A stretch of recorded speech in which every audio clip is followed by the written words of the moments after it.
Oi, hoje a gente vai falar sobre um assunto que eu cheguei aqui na Alemanha meio que sem saber e achei muito curioso e tô trazendo para vocês hoje, que é o Rundfunk. Basicamente uma taxa que a gente tem que pagar para ouvir rádio e ver televisão na Alemanha. Então TV aqui não é de graça. Fazendo um comparativo aqui inicial com o Brasil, a gente tem várias emissoras de televisão e elas são independentes.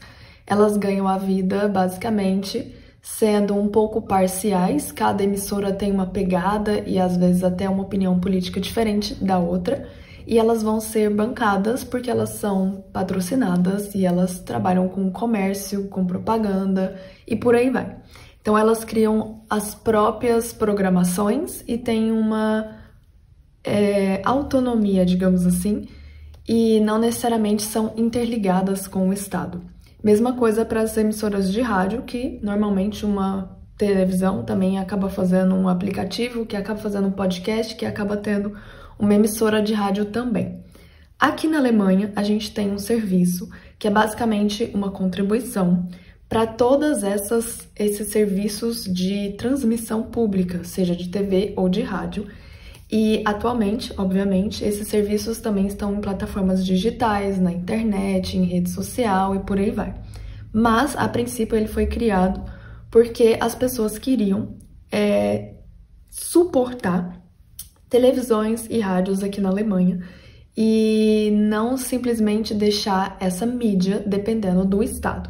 Então, por um lado, pessoas que são ali a favor do Rundfunk, elas diriam que é uma ótima forma da própria sociedade bancar a própria mídia e a mídia não ter essa ligação e dependência com o Estado, que poderia estar influenciando a mídia. Por outro lado, no entanto, eu vou até deixar um link aqui, que é Kurzgesagt, e eu, enfim, conheci ele por conta dos meus alunos que assistiam e gostavam. Tem um conteúdo muito legal mesmo, muito informativo, educacional, e é um conteúdo muito sério e em alemão. Também tem algumas coisinhas em inglês, mas ele só conseguiu fazer conteúdos em alemão porque ele estava sendo financiado pelo esse Rundfunk. E atualmente ele saiu dessa associação, digamos assim, e não é mais subsidiado, financiado por essa contribuição que vem do Rundfunk. Então, eles são agora mais independentes e eles estão criando a partir do que eles recebem de apoio dos próprios seguidores, da própria plataforma do YouTube, de um outro comércio. Então, esse é um exemplo legal. E nesse vídeo eles explicam que eles decidiram sair porque o conteúdo que eles fazem é um conteúdo sério e havia pessoas, enfim, tinha gente que era ali da opinião que por conta de fazer parte do Rundfunk, eles estavam sendo tendenciosos por um lado ou por outro. Então, como é um conteúdo muito científico, muito sério, eles foram super abertos e honestos e falaram que esse foi um dos motivos para eles saírem do Rundfunk. Esse Rundfunk Beitrag, então é tipo uma contribuição para esses serviços. Ele tem, enfim, uma vigência aí já há alguns anos. E ele vai ser um valor ali, atualmente pelo menos, de 20 euros por Haushalt, que é como se fosse por casa. Então, independente de quantas pessoas moram naquela residência, esse é o valor que você vai pagar e esse valor ele é mensal. Antigamente você tinha como, enfim, falar que não tenho televisão, não tenho rádio, não escuto, não vou pagar, mas atualmente não dá mais para fazer isso. E você só vai conseguir um desconto ou, enfim, não precisar pagar esse valor se você for de alguns casos específicos, como, por exemplo, estudantes, e aí que podem estar recebendo uma bolsa do governo, e aí eles entram com um processo um pouco burocrático, mas é um processo, e aí você acaba ganhando ali uma anistia, nem sei mais como é que fala isso em português. Você ganha essa permissão de não precisar pagar, pelo menos por algum período. E isso é para casos bem específicos, porque atualmente enfim, todo mundo tem que pagar esse valor. Vou deixar aqui um link de um site, é um blog que foi bem instrutivo, ele explica em português um pouco melhor, se vocês tiverem curiosidade ainda para descobrir o que é esse Rundfunk. E vou deixar a própria Wikipédia, que está em alemão, para aqueles que quiserem dar uma fuçada já em alemão e descobrir um pouco mais sobre esse Beitrag. Tá, Aline, como que eu sei, como que eu tenho que pagar e por aí vai?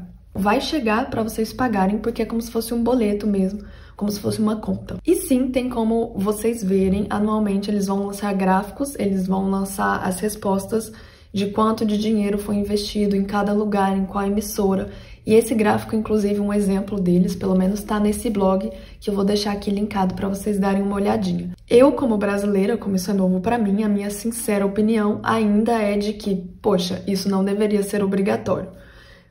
Mas cada vez mais estou entendendo que isso daqui é um serviço que eu estou consumindo, mesmo que eu não ligue a minha TV ou que eu não escute o meu rádio. Existem podcasts, existem contas no Instagram de Tagesschau, de muitas coisas que a gente acompanha, de notícias e tudo mais, que são sim financiados, inclusive canais aqui no YouTube que eu nem imaginava também eram financiados por esse Beitrag, então ele acaba sendo indiretamente propulsor de mídias mais críticas e criativas e financiando, assim, projetos que fazem sentido e que são relevantes. Então, já acho que, por um lado, também é legal. E aí, por outro, eu fico pensando, por que não colocar isso como Steuer, como um imposto? Mas aí, de novo, entra aquela grande discussão de que tudo que está relacionado com imposto e que vai ser controlado pelo Estado pode acabar sendo mais tendencioso e menos autônomo. Então, a mídia, pelo menos aqui na Alemanha, já sofreu muito e acho que para o mundo todo isso é uma grande lição da gente procurar, talvez, novos meios aí de como ter uma mídia cada vez mais transparente, criativa, que está sendo financiada e que tenha autonomia para tal. Caso vocês tenham curiosidades, ou caso vocês tenham dúvidas, ou caso vocês tenham coisas para somar sobre esse assunto, deixem nos comentários que a gente vai adorar saber.